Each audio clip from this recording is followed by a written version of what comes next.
My name's Guy Kesteven. Been a bike and kit tester for over 25 years. And today I've ridden out into the Yorkshire Dales on the Mason Exposure.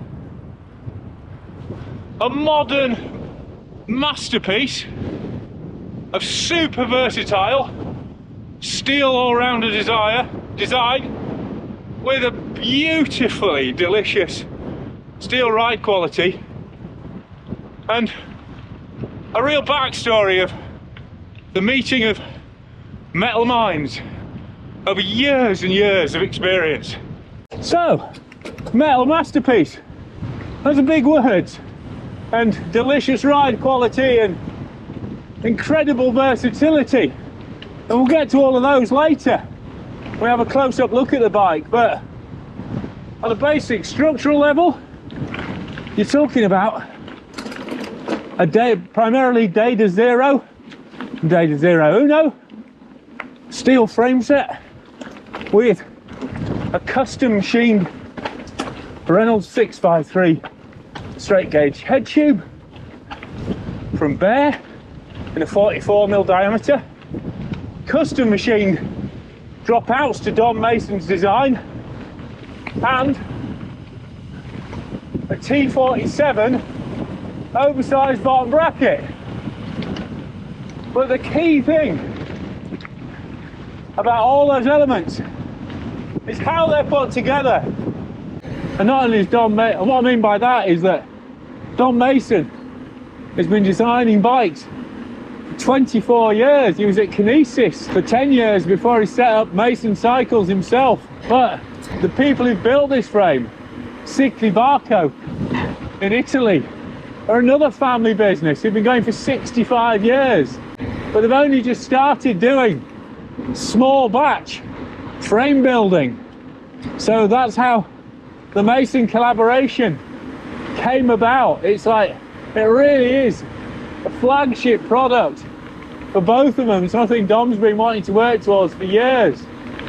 So you've got not only Dom's experience with putting bikes together, but also the experience and skill of one of the most renowned and longest established Italian frame building businesses in existence. And I can only say it really does show, not just in the craftsmanship when you run your fingers over this bike, but also just in the absolutely beautiful way that it rides. And while it might seem expensive for steel, if you compare it to carbon or Taiwanese titanium, you're getting a remarkable amount of workmanship and something really special for your money. And you can buy the Exposure as a frame set, or Mason build it up with a full range of potential transmissions and specs from SRAM, Shimano, and what I'm running here, perhaps most appropriately for an Italian tubed bike, an Italian made bike, Campagnolo's 13-speed e-car group set. But whether you go wired, wireless, or cabled, double ring or single, those little bolted smart port inserts mean you get beautifully tidy and quiet setup. And that's just a tiny fraction of the fixtures and features on this bike.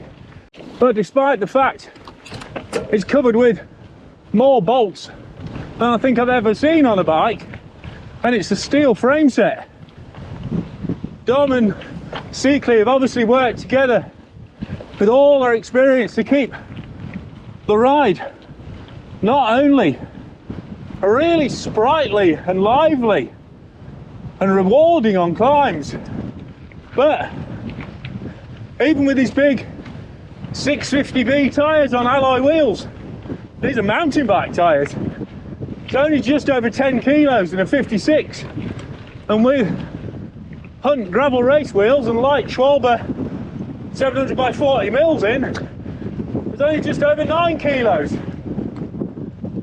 So it's a bike that can cover distance really quickly, and with the right tyres in, can even hold its own on the road perfectly well. Although of course Mason do the SLR all-road tourer and the Resolution steel road bikes as well.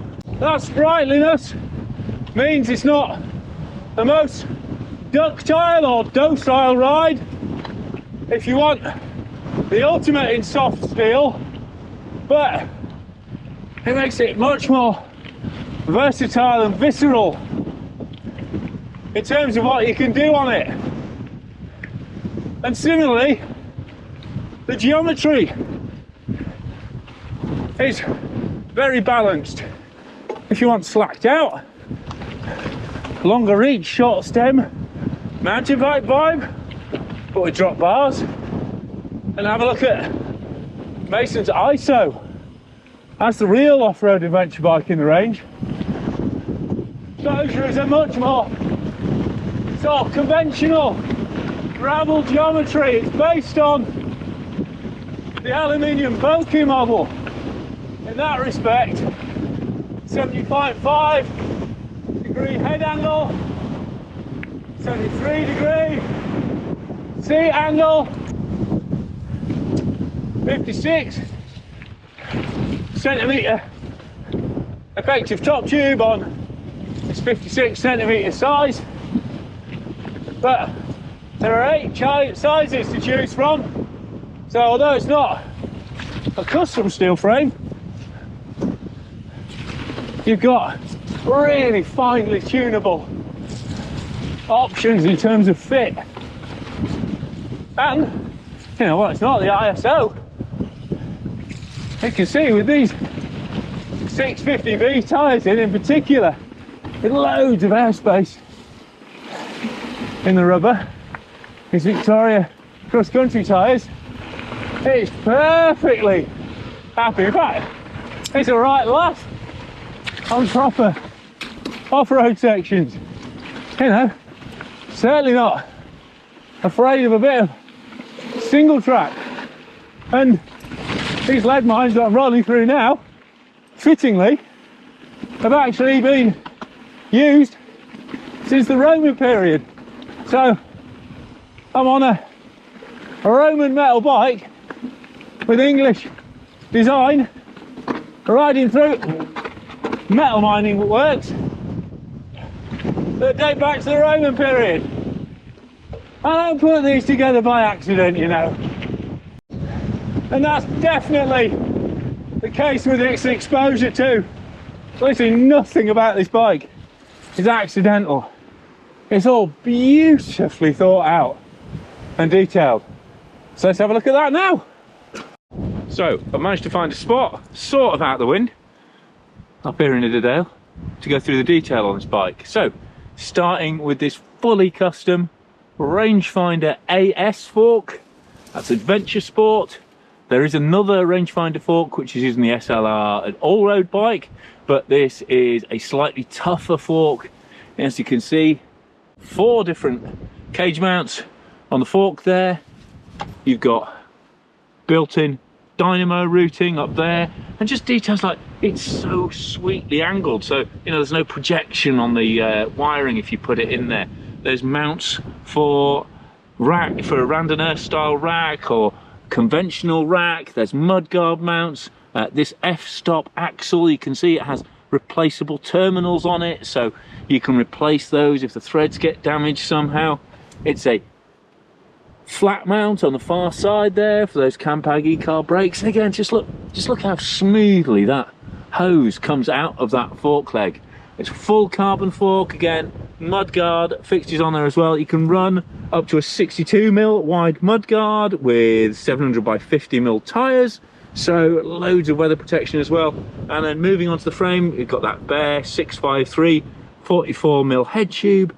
You've got these little smart point details there. You see, that's a section that's not being used, so it's closed off, but they sit in these little raised lozenges, and again, beautifully angled cabling, so it comes out and around this paintwork so it doesn't scratch it.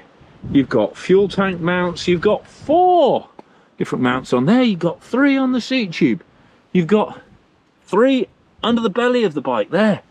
And if we flip round to the far side, you can get a better view of that T47 bottom bracket. Oversized bottom bracket in there, which not only gives the bike its kind of stiffness and responsiveness, but also means that Mason can route the cabling fully internally, so you're only getting the cabling popping out again here on the chainstay. More bottle cage bosses there. I don't even know what you'd use them for. And then this is a lovely nod to traditional frame building.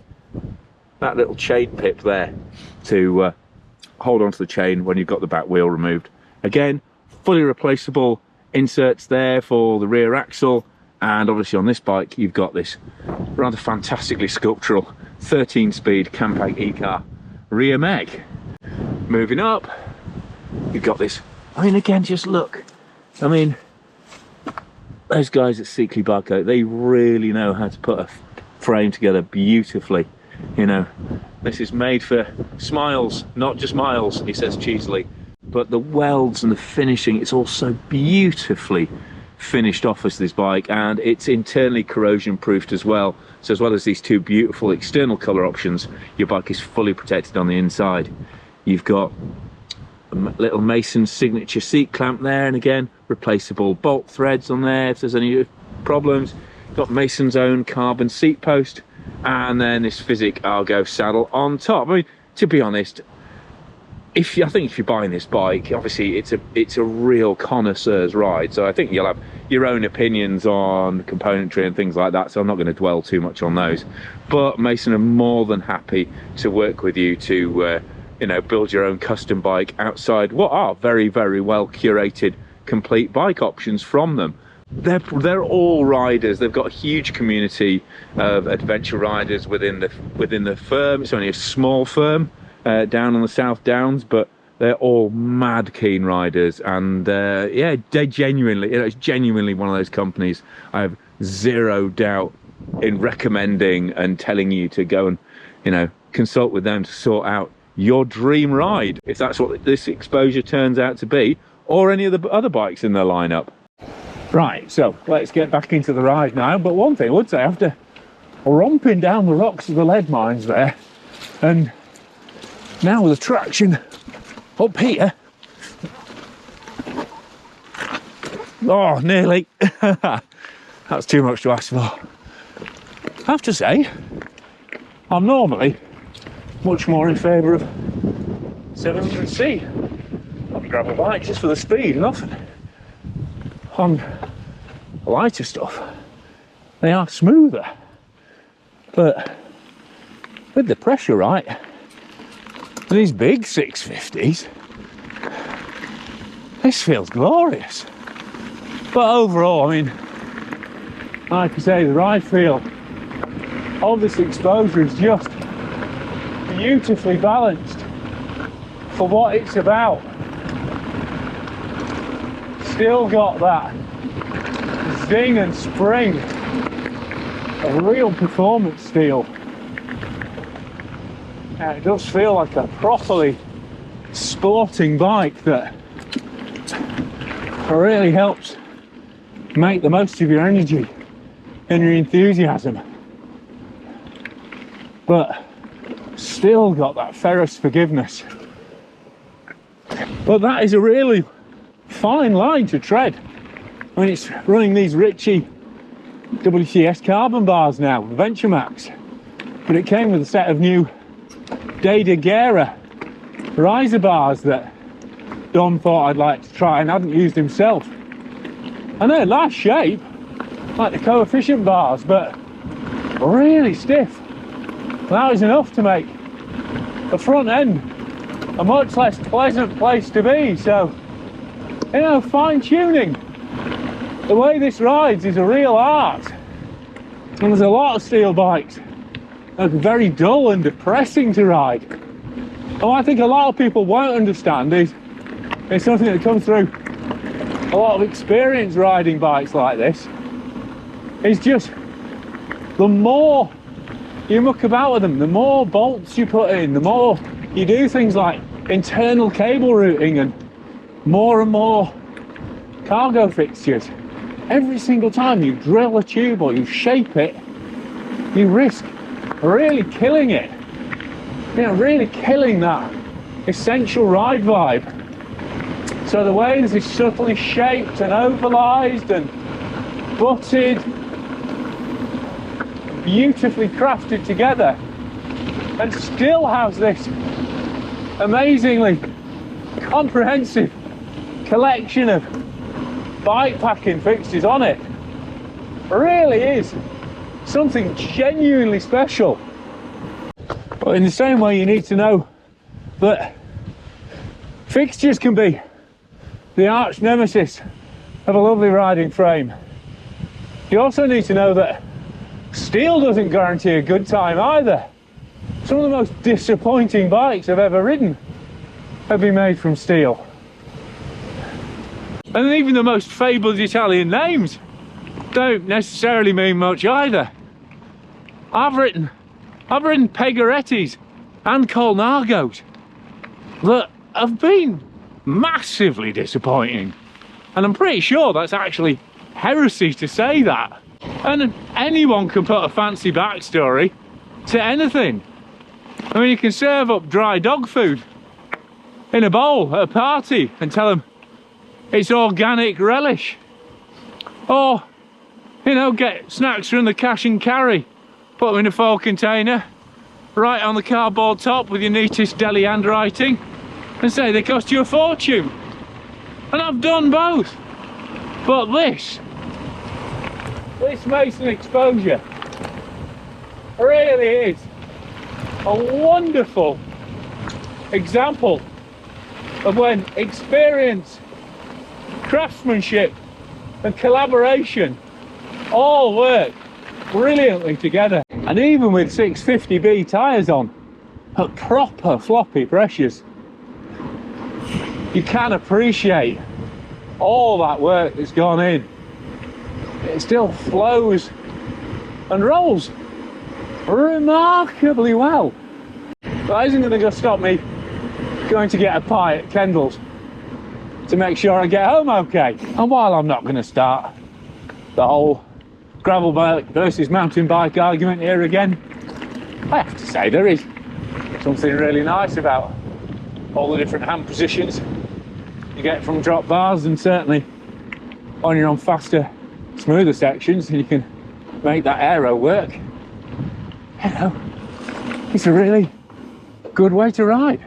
And while Mason sent the exposure with a 650B XC tyre set up, I've actually spent a lot of time riding it on these Hunt Gravel Race 40mm wheels with Schwalbe RS slick tyres on there. They're a really fast, light and responsive feel on the road. And because you've got that forgiveness in the steel frame, it's actually a really good match for what's normally a stiff, very race focused set of wheels. But even on 700Cs, it can fit a 50mm tyre into the exposure with room for guards. So, you know, still a really good setup for off-roading as well. But however you want to build it up, there's just something beautifully emotive about the way this bike rides. It's got a real desire to explore. I mean, oh god, that sounds like a right load of horse shit, doesn't it? But it really is something about steel, something about the way this bike's put together that just feels right out in the wilds in places like this. You know, choosing steel feels like a license to relax, but also the durability and sort of timelessness to go further. I really am vanishing up my own custom butted tubes here, but I don't care. this is the kind of bike plumbing that encourages poetry, then maybe that's why it's worth the money to you. It certainly is a beautifully distinctive and, to overuse the phrase, delicious way to explore the world. So there you go, the Mason Exposure, an absolutely beautiful, meticulously thought out, artisan, Italian crafted example of how good a modern steel bike could be. And I think this all-road adventure category is pretty much the best, you know, showcase of where steel strengths really lie. That beautiful, flowing, yet still lively and encouraging ride is just absolutely brilliant for big miles out in the wildness. And I've loved having this bike on test. I mean, massive thanks to Dom. You know, this is a world exclusive on this bike in terms of testing, which, you know, is not only flattering to me, but, you know, if I got these glasses on wonky, I'm going to get rid of them in case they are. But he's taken a bit of a risk here. I've not always got on with his bikes, but so, you know, thanks for still having the guts to send one of your precious new frames. I mean, I think this is particularly precious to Dom because of, you know, the history of working Sickley's Barco. So, you know, thanks to him for sending it in, and it's definitely paid off this time. I think this, you know, this really is an absolutely outstanding bike, and while it might be expensive for, you know, off the peg steel you could call it, I think in terms of true thoroughbred bikes in whatever material, this is a relative bargain when you consider the backstory and the amount of detailing and just the performance of the ride. It really is next level in a whole load of ways. So massive thanks to Dom, everyone at Mason, for getting the bike up to me and for letting me hang on to it for ages. I've had this months. I've been enjoying riding it a whole stack, but also I've been really busy with a load of other stuff, so massively appreciate their patience on this. Massive thanks to Giro Cycling UK and PEs for supporting the channel, and my Patreon supporters who pledge a small amount every month, which really helps with the ongoing sustainability of the channel. So if you really like what I'm doing here, please consider joining me on Patreon as a subscriber. But click for notifications, subscribe, that also makes a massive difference. Give this a thumbs up, like, and if you've got any more comments or queries or anything else you want to know about this bike or other bikes or just anything in general, just give me a shout in the comments below. Always love chatting to the people who are enjoying my videos. But for now, I've been Guy Kestevan on Guy Kes TV in the lead mines above Pateley Bridge, looking forward to enjoying a beautiful tailwind ride home on the metal masterpiece that is the Mason Exposure.